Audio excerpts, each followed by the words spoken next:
whenever you're ready. Hello, folks. Art Rain from Rain's Tavern Decoys. I'm in Crisfield, Maryland today with my good friend Oliver Tuts Lawson at his home. We were just going to talk a little bit about Crisfield and decoy carving and kind of his life with decoys. So, Tuts, good to see you. Good to see you, Art. Glad you're feeling good. Glad you're feeling better. Feeling better. Feeling really good. Excellent. You look good. I wanted to start out with, I think you and I have talked about this off and on over the years, but you were born here in Crisfield. Mm-hmm. Not going to say when, but you and I know. 1938. There you go. And growing up in Crisfield as a young boy in the 40s and 50s, tell us all, share with us a little bit about life as a young man in Crisfield, Maryland. It was a world that don't even exist anymore. We lived next door to my grandmother and grandfather, and just in Summers Cove was just maybe 100 yards in back of my grandmother. So most of my life was fooling around the water, crabbing. My grandfather was a carpenter by trade, building boats and things, so I learned early on about tools. I always had a pocket knife making something. But Crisfield was just a small town. You knew everybody. And there was no such thing as license. You could go fishing where you want. You could go crabbing where you want. You could go hunting where you want. And it was just what I say is freedom that the young people don't even know existed. There was a time when, it was a wonderful time. Unregulated. Yeah, unregulated, yeah. And to me, my father left my mother when I was only 9 months old. And she never remarried until I was about 9 years old. So I grew up around my grandmother and grandfather, so he was more or less the father image that I knew. So gotcha. What values I have came from them. And he did some work on the water, crabbed a little bit, oystering, and we spent most of the time down around the creek, hunting, fishing. Like I said, it was just a free time. You didn't even know another world existed. And obviously he did a good job of raising you along with your mom. mom. They were good Christian people. And like I said, the values that I have today came from them. Good. And my great-grandfather lived next door to him. So where I lived, my whole family was like a little community. And so you had that security, and I say I had a very happy childhood. Absolutely. Well, that's interesting, and that's good, and that leads us into, I think everybody would want to know. So share with us when you started carving decoys. What influenced you to start carving decoys? Well, in the late 40s, I remember my brother, they were down in the marsh and they found 2 decoys, brought them home, and of course, like I said, I was used to pocket knife. We were always whittling out things. And I can't explain it to you, but it was something about these decoys that just fascinated me. And so I had to make one. There's the first one I ever made. Oh, we need a shot of that. And the top shelf? On the top shelf. I see it. Painted it with, and I colored it with one of these wooden, remember the old wooden pencils, colors? Yeah. Before the wax crayons. Right. And my mother. Yeah, that's yeah. Wait a minute, hold the door. That'll go. Get that out for him, Art. The one up to the top. Right that there. one. That's it. Yeah, see if you can get a shot of that. Yeah, just that's hold it it. up there. And anyway, after that, how old were you when you made this one? when I made that, Yes. I was about 8 years old. 8 years old. Yeah, yeah. And That's pretty good.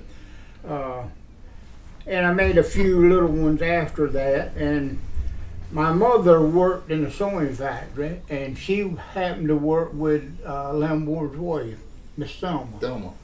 And so she was like any mother. I mean, she was proud of. I mean, my brother and me were her world. Absolutely.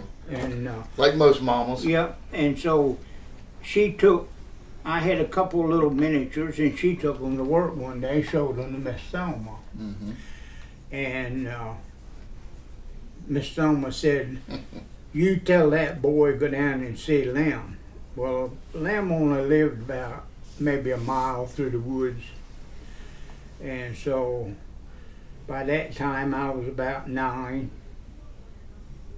and so one day I went down to the woods and went in the shop, knocked on the door.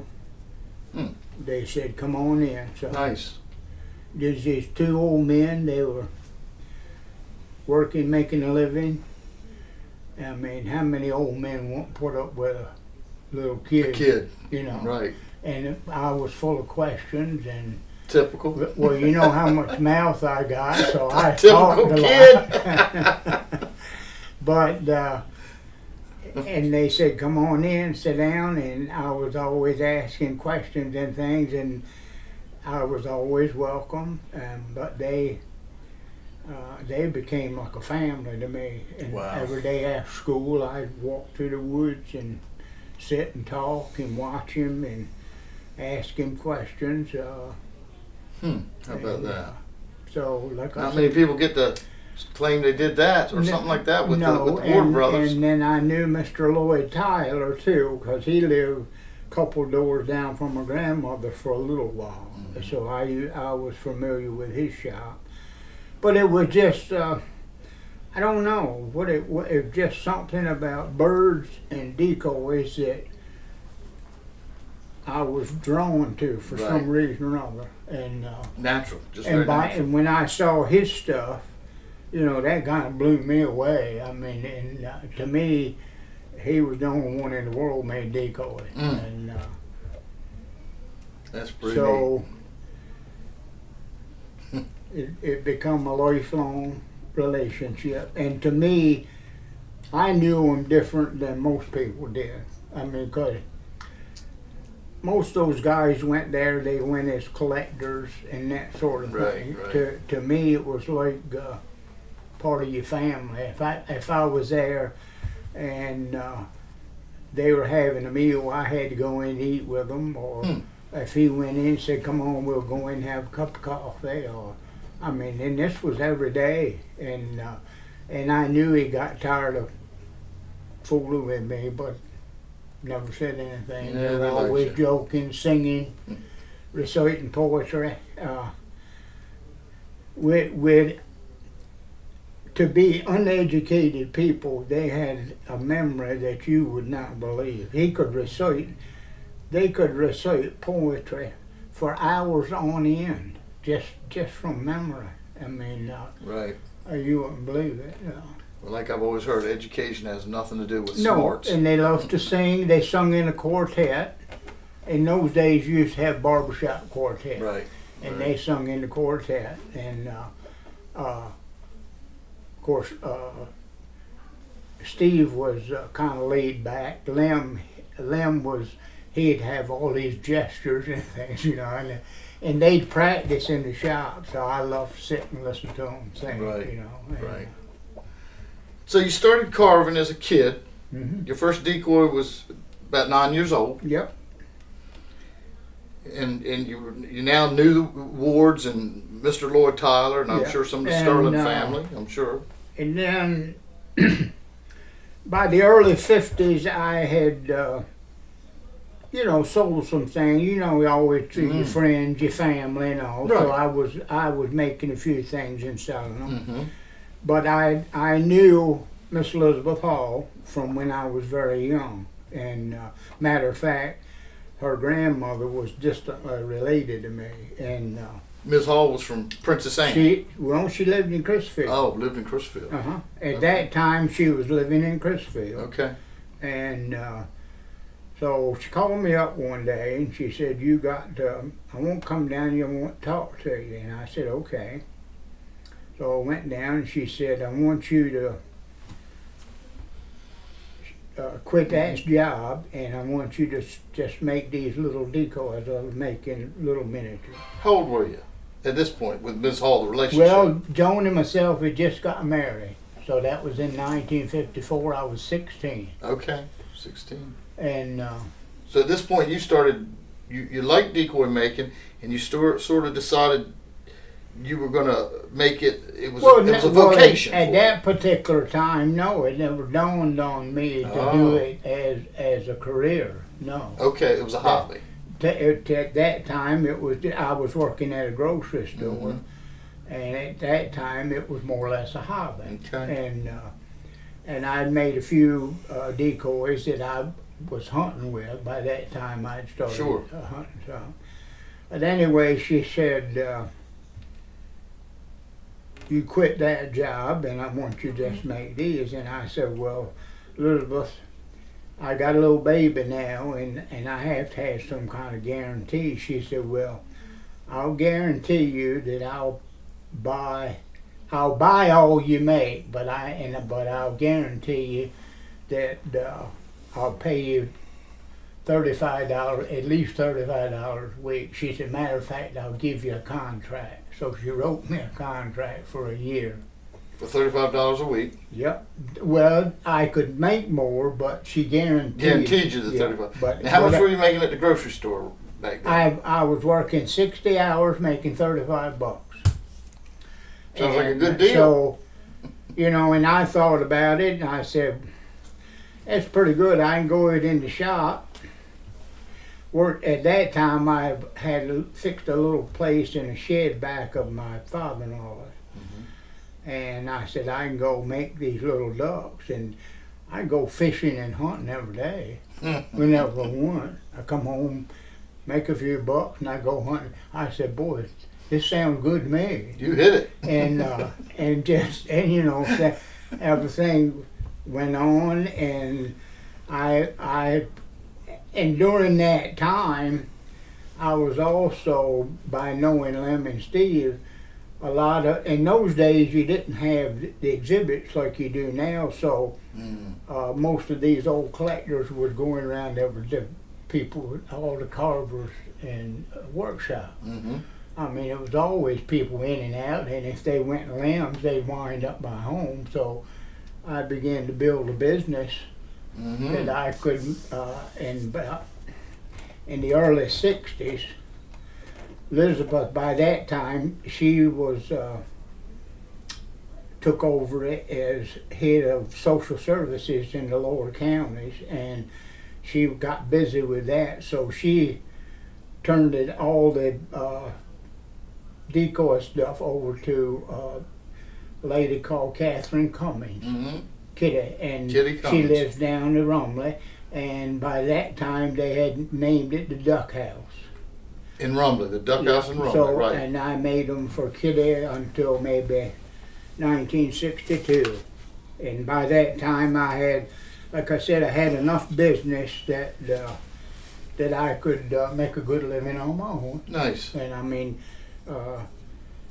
most of the guys, Carver Hall was one of the biggest employers in Crisfield. And my brother-in-law worked there, and he was working 40 hours a week and bringing home about $45 a week. I said, I can sit in the shop and make that much money and go hunting and fishing every day. Right, that's a nice deal. That's a good deal. Now there's a Drake pintail, and this one is that's the Duck House. The Duck House, 1960. Now this was probably one that Elizabeth Hall was selling over through there. Well, by that time she was she had gotten away from it and was to a social service, and Kitty was handling them. Okay. But in the early years, she took them in her hat box, and took them to New York, to Crossroads of Sports, Baltimore. Used to sell a lot of them. You remember old Johnny's and Sammy's? In Salisbury, yes. That's pretty. Now, I mean, that was a very popular place, and where the cash register was like a showcase. Right. And she used to put them in there and sold a lot of them. I remember that as a kid going in there on Yeah. Sundays when Mom and Dad would. Yeah. We'd go up Oh, Sunday that was the place at one time, Johnny's and Sammy's. And The Websters owned that. Yeah. The Websters owned it at that and time. it was really a nice place. But anyway, and Kitty was in the summertime. She would buy soft crabs in Crisfield and take them down to Ocean City. And Well, Kitty was from. She was originally from Whaleyville. Whaleyville. Okay. Yeah, she was a Worcester Whaley. County, right. That's her. Her brother was Dr. Whaley, got killed in an automobile accident. And but anyway, she sold a lot of stuff around Ocean City, up in Delaware, Right. all over the place. So you started dealing with Kitty directly in the early 60s. Early 60s. Late 50s, Okay. early 60s, and like I said, by 1962. I had a more than I could handle, and You had a I following. just simply told her, and which by that time she was getting tired too. Okay. And so I went off on my own, and then in 1964, when the Kent County Ornithological Society decided to have this ornamental decoy show. Was probably around about the first one in the country. You had decoy shows, but nothing like this. And so I went to Lamb's one day, and he had the letter where he had been invited to Dr. Gibson, who was president of Washington College at the time. He sent the letters, and he had invited Len, and he was showing it to him. I said, "Boy, that's good." And well, a couple of weeks later, I went and Steve told Len, said, "You should call Dr. Gibson and get them invite Tuts." So he did, and then I got a letter from Dr. Gibson, and they invited me. And Nice. that's the first show we went to. And I used to tell Joan, I said, well, see, he never had a driver's license, never owned a car. And so I used to kid with Joan. I said, well, I so he really got me in there. He didn't have any transportation. He got his designated driver. Well, that's we neat. went up and spent the weekend with Charlie Joyner. How about that? And Well, Charlie used to come down here a lot. Charlie used to come steal them quite a bit. Right. But these was in the early years. That's when we first